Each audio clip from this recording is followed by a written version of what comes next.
자, 우리 시청자 여러분, 오늘은 인도네시아 선교사님, 또 저희 ITS TV 복음방송에 이사로 수고하시는 우리 김남숙 목사님.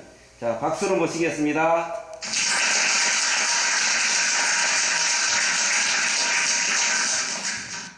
여러분 반갑습니다. 그동안 잘 계셨는가요? 저는 인도네시아에서 나오자 바로 러시아 선교 탐방을 마치고 잠깐 좀 아픔이 있다가 치료받고 다 나았습니다. 그래서 여기 이 자리에 있게 됐습니다. 감사드립니다. 자, 먼저 기도해 드리겠습니다. 사랑의 하나님, 감사합니다.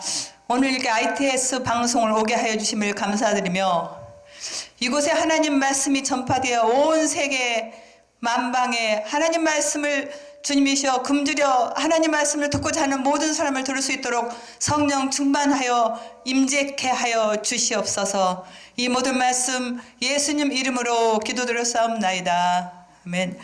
자, 여러분, 오늘은 예수 생애와 사명이라는 그 제목을 가지고 여러분과 함께 나누겠습니다. 하나님 말씀은 누가복음 19장 10절 한 절만 보겠습니다.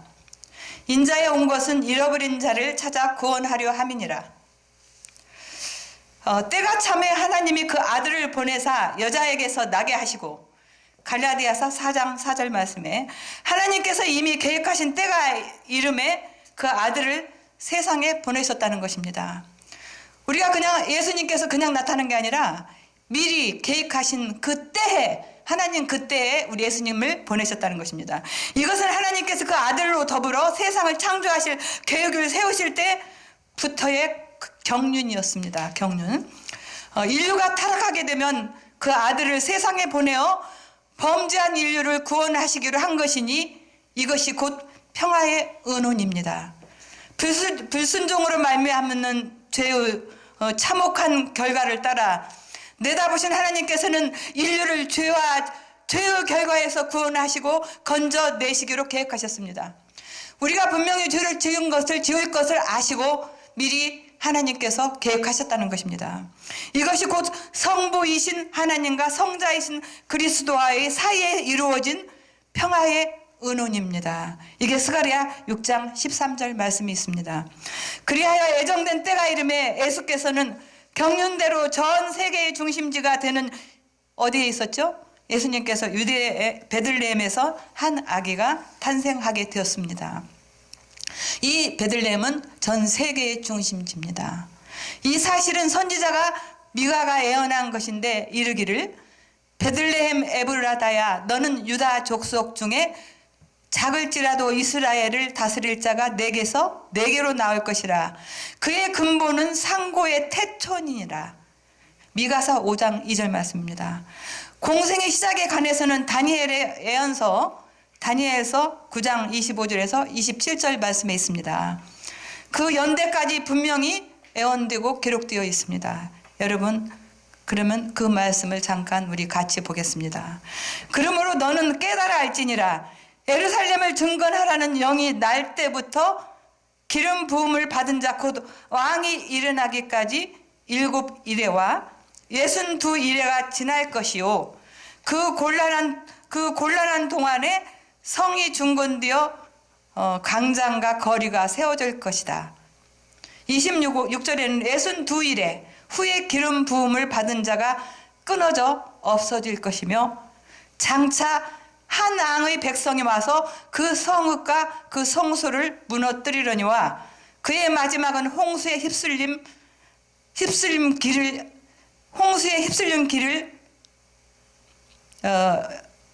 그와 같은 그 홍수에 휩쓸린 그 같은 것이며 또 끝까지 전쟁이 있으리니 항폐할 것이 작정되었느니라.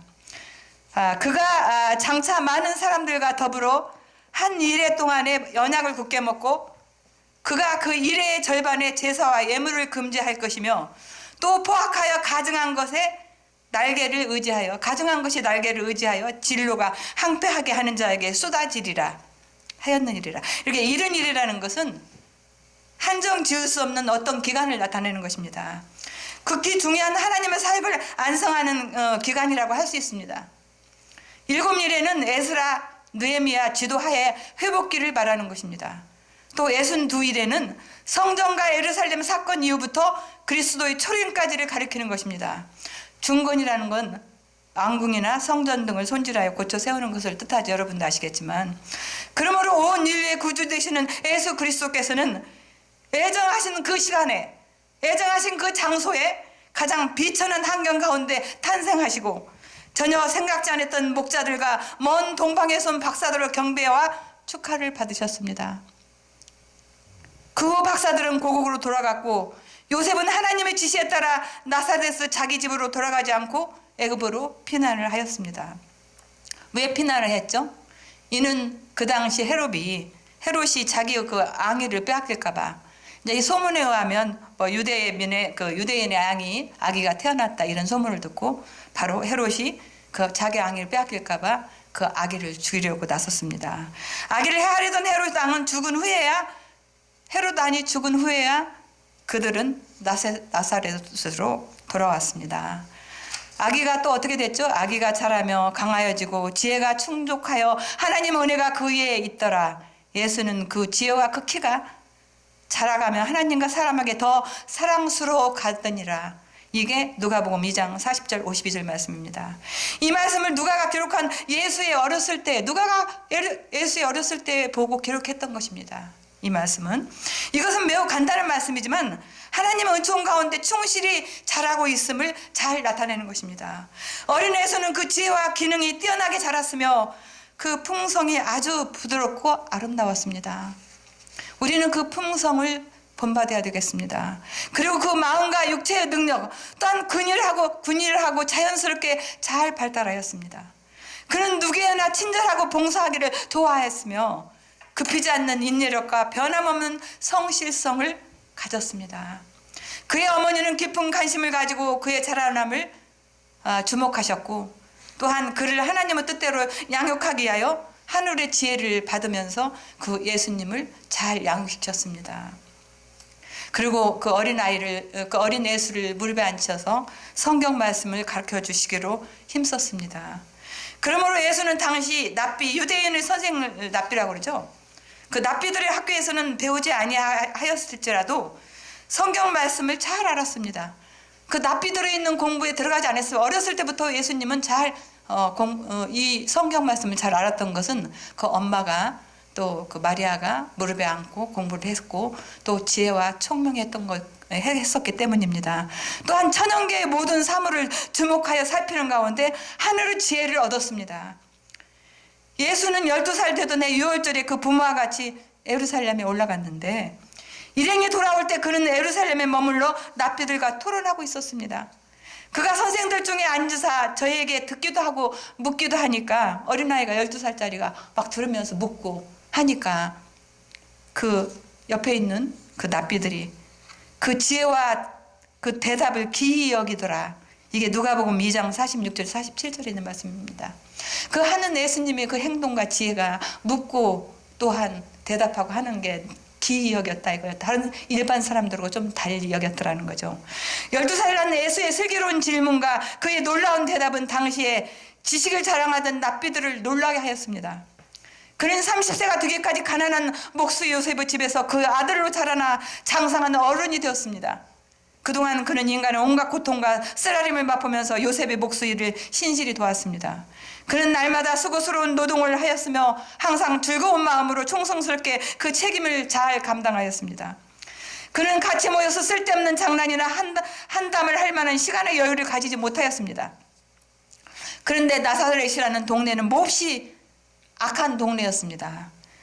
나사렛에서 무슨 선한 것이 나겠느냐고 반문할 만큼 악한 습관이 가득한 고장이었습니다.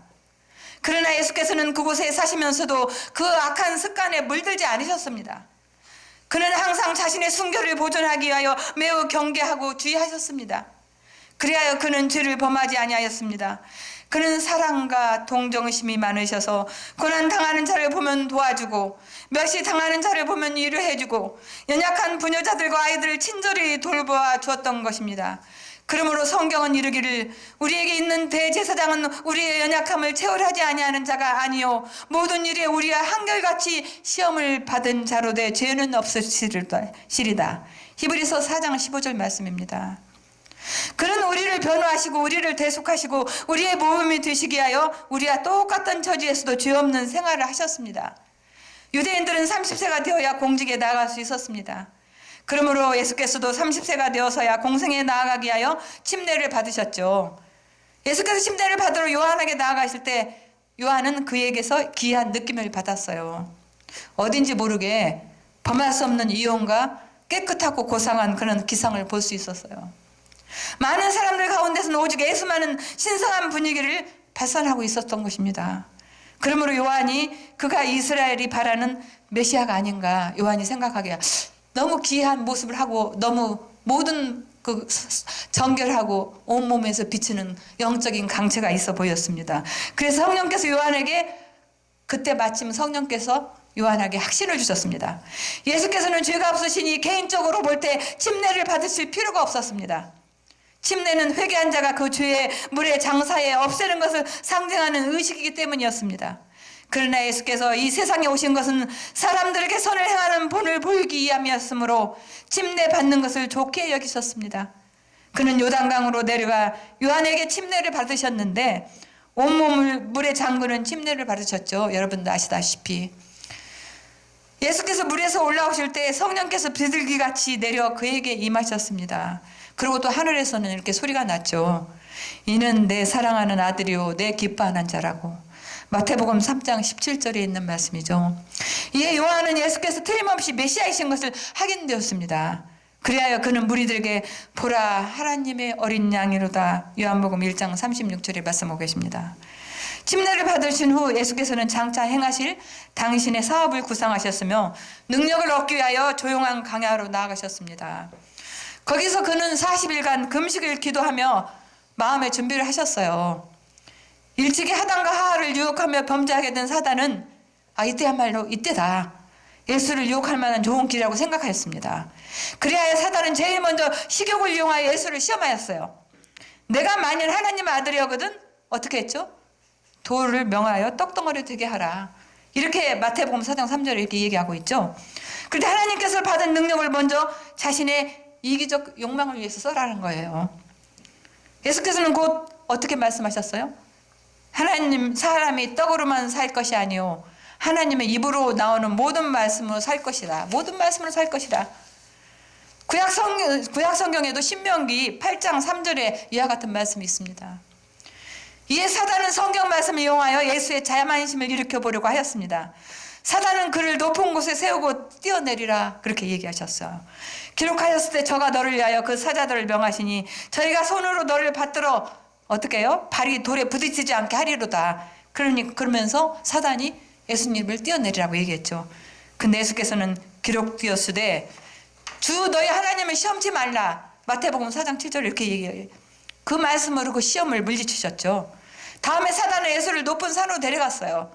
그리고 천하만국 영광을 보며 이것을 만일 네가 엎드려 경배하면 이 모든 것을 내게 주겠다 했을 때 이 말에서 사단의 정체를 알게 되신 예수께서는 곧 물리쳐 이르시되 주 너희 하나님께 경배하고 다만 그를 섬기라 했느니라. 마태복음 4장 10절의 말씀입니다. 이같이 사단은 사람을 시험하되 먼저 먹는 문제, 다음은 교만심을 길러주는 명예, 그 다음은 세속적 번영과 권력, 이 세 가지로서 하나님에게 떠나게 하려 우리를 항상 하고 있습니다. 예수를 시험하던 이 사탄이 우리를 항상 주하로 사탄이 시험을 하고 있습니다. 그런데 이러한 시험을 이기게 하는 것은 뭐죠? 오직 그건 성경 말씀입니다. 그러므로 성경 말씀을 마음속 깊이 간직해 두는 것은 시험과 유혹을 이기고 이 세상을 안전하게 살아가는 훌륭 방법이 되는 것입니다. 예수께서 침례를 받으시고 시험을 이기신 후에 고향 나사렛으로 돌아가서 거기서부터 전도를 시작하였죠. 안식일이 지자 그는 나사렛 회당에 들어가서 당신의 사명에 관해서 예언한 이사야의 글을 읽었습니다. 주의 성령이 내게 임하셨으니 이는 가난한 자에게 복음을 전하게 하시고 내게 기름을 부으시고 나를 보내사 포르든 자에게 자유를, 눈먼 자에게 다시 보게 함을 전파하며 눌린 자를 자유케 하고 주의 은혜의 해와 우리 하나님의 신혼의 날을 전파하여 모든 슬픈 자를 위로하게 하려 하심이니라. 누가복음 4장 18절 19절 이사야 61장 1절 2절에 있는 말씀입니다. 예수께서 읽기를 마치시고 앉으시며 이르시되 이 글이 오늘날 너희 귀에 응하였느니라. 누가복음 4장 21절 말씀하십니다. 이는 곧 이사야 예언이 자기에게 성취됨을 확증하는 말씀입니다. 예수께서 모든 성과 촌에 두루 다니시며 저희 회당에서 가르치시고 천국 복음을 전파하시며 모든 병과 모든 악한 것을 고치시니라. 예수께서 각 회당에 생명의 말씀을 가르치셨죠. 모든 병자와 취약한 자를 고치셨죠. 가난한 자와는 동반자가 되고 죄인의 친구가 되시며 가부와 고아들의 보호자가 되시고 어린이들을 사랑하는 축복자도 되셨습니다. 모든 어려운 처지에 빠진 자들에게는 그에게는 해결책을 또 구하게 하셨어요. 모든 마음을 상하고 번민하는 자들이 그에게 마음의 위안을 받았습니다. 예수께서는 참으로 훌륭한 노사셨습니다. 그는 사람의 지혜가 이해하지 못할 허다한 이적을 행하셨습니다. 소경이 보고 기머거리가 들으며 벙어리가 말하고 문둥이가 깨끗하여지며 사악한 귀신 들린 자가 나오며 죽은 자까지도 다시 살아났습니다. 그뿐만 아니라 바람을 끄지도 파도를 진정시키고 떡 5통이 생선 2마리로 5,000명을 먹이시고 바다 위를 육지같이 걸으시고 물이 포도주가 되게 하시고 열매 없는 무화과 나무를 말씀으로 말라 죽게 하셨습니다. 사람이 할 수 없는 일을 그가 하셨으며 이는 곧 그분의 신성을 나타내는 것입니다. 우리는 그 탄생에서 인성과 신성의 결함을 보았지만 또한 그 생애에서 단순한 인성이 아니요 신성을 갖추신 그분의 모습을 볼 수 있던 것이었습니다. 그는 만물을 만드신 이시며 창조의 능력이 그분 안에 있으신 것입니다. 여러분 그분을 믿고 의지하십시오. 그가 인성을 쓰셨으나 오히려 신성을 가지셨고 하늘과 땅 사이의 다리가 되셨으며 하나님과 인간 사이를 하야시키는 중보자가 되셨습니다. 그러므로 예수님께서는 내가 뭐라고 그랬죠? 내가 곧 길이요 진리요 생명이니 나로 말미암지 않고는 아버지께로 올 자가 없느니라. 요한복음 14장 6절에 말씀하셨습니다. 예수께서는 신성으로 인성을 쓰신 것을 자랑으로 생각하셨습니다. 그러므로 그는 항상 자신을 가리켜 보라고 하셨죠. 인자 이렇게 사람의 아들이라고 부르기를 좋아하셨습니다. 그가 당신의 사명에 대하여 말씀하시기를 인자에 온 것은 어떻다고요? 잃어버린 자를 찾아 구원하려 함이니라. 누가복음 19장 10절 말씀입니다. 인자가 온 것은 섬김을 받으려 함이 아닙니다. 도리어 성결히 하고 자기 목숨을 많은 사람의 대속물로 주려 함입니다. 여러분의 목숨을 이웃 사람을 위해 나누어 주셔야 되는 것입니다. 그리고 마리아가 예수를 잉태했을 때 천사가 요셉에게 나타나 말하기를 아들을 낳으리니 이름을 예수라 하라. 이는 그가 자기 백성을 저희 주에서 구원을 자이심이니라. 마태복음 1장 22절에서 말씀하십니다. 예수의 사명은 잃어버린 자를 찾는 것이요 목숨을 바쳐 죄인들의 죄를 대속하여 저희를 그 죄에서 구원하는 것입니다. 우리들의 사명도 마찬가지입니다. 우리들의 사명도 잃어버린 자를 찾는 것이요 목숨을 바쳐 죄인들의 죄를 대속하여 저희를 그 죄에서 구원하는 것입니다. 그리고 또 이르시되 모세가 강야에서 뱀을 든 것 같이 인자도 들려 하리니 이는 저를 믿는 자보다 영생을 얻게 하려 하심이니라고 요한복음 3장 14절에서 15절까지 말씀하고 계십니다. 여기서 뱀을 든다는 것은 당신이 십자가에 달리실 것을 의미한 것입니다. 옛적에 이스라엘 민족이 애굽을 탈출했을 때 이스라엘 백성들이 모세를 따라갔을 때 그 강야에 너무 불평과 불만을 했습니다. 너무 먹을 것이 없어 죽겠다, 힘이 들어 죽겠다 했을 때 하나님께서 불뱀으로 그 이스라엘 백성들을 죽게 했습니다. 그때 모세께서는 울며 부르짖으며 하나님께 기도했습니다. 왜 백성을 죽게 하였나이까? 차라리 나를 죽게 하여 주시옵소서 하고 모세가 하나님께 기도했을 때 하나님은 모세에게 놋뱀을 만들어 높이 장대에 매달려 달라고 말씀하시지 않으셨습니까? 그때 이 모세는 놋뱀을 높이 들어 장대에 높이 들어 주님이셔 그 놋뱀을 보았을 때 그 이스라엘 백성들이 불평했던 그 죽어가던 그 백성들은 그 놋뱀을 뵙고 다시 살아나지 않았습니까? 이때 모세가 기도하니 하나님께서 모세에게 이르기를 불뱀을 만들어 장대에 달라 물린 자마다 그것을 보면 살리라. 민수기 21장 8절입니다. 모세가 노뱀을 만들어 장대에 두었을 때 그것을 쳐다본 자는 모두 살았다는 것입니다. 예수께서는 당신이 지실 십자가를 상징했던 옛일을 상기시키면서 당신이 실제로 십자가에 달리실 것을 예고하는 동시에 당신이 십자가의 대속을 믿고 구원을 얻으라는 호소를 하신 것입니다. 과연 이 십자가야말로 하나님과 그 아들 예수께서 인류를 사랑하신 지극히 희생한 우리 이 십자가가 우리들의 삶의 보람이고 또한 지극한 희생의 기념물이 된 것입니다. 우리 죄를 대속해 주신 이 기념물을 여러분 이 예수의 희생의 기념물을 생각하시면서 항상 여러분이 복된 나날이 되시기를 축원드립니다. 기도하겠습니다. 사랑의 하나님 감사합니다. 오늘 말씀처럼 예수님이 십자가는 당신의 십자가의 대속을 믿고 구원을 얻으라는 호소를 하신 것입니다. 과연 이 십자가야말로 하나님과 그 아들 예수께서 인류를 사랑하신 지극한 희생의 기념물이라고 말씀하셨습니다. 예수의 사명은 잃어버린 자를 찾는 것이요 목숨을 바쳐 죄인들의 죄를 대속하여 저희를 그 죄에서 구원하는 것이라고 말씀하심에 감사를 드립니다. 이 ITS 방송이 온 세상에 빛이 되어 주님의 말씀이 온 세계를 축복이 되시는 그릇이 되게 하여 주시옵소서. 하나님 말씀하셔서 통일이 복음의 통일이 되게 하여 주시옵소서. 하나님 이 IT 방송이 복음의 통일이 되게 하여 주시고 우리나라가 복음의 통일이 되게 하여 주셔서 세계의 복음의 통일이 되는 그날까지 우리가 항상 기도하며 하나님을 붙잡고 기도하는 여러분이 되시기를 주님의 이름으로 기도드렸사옵나이다. 아멘.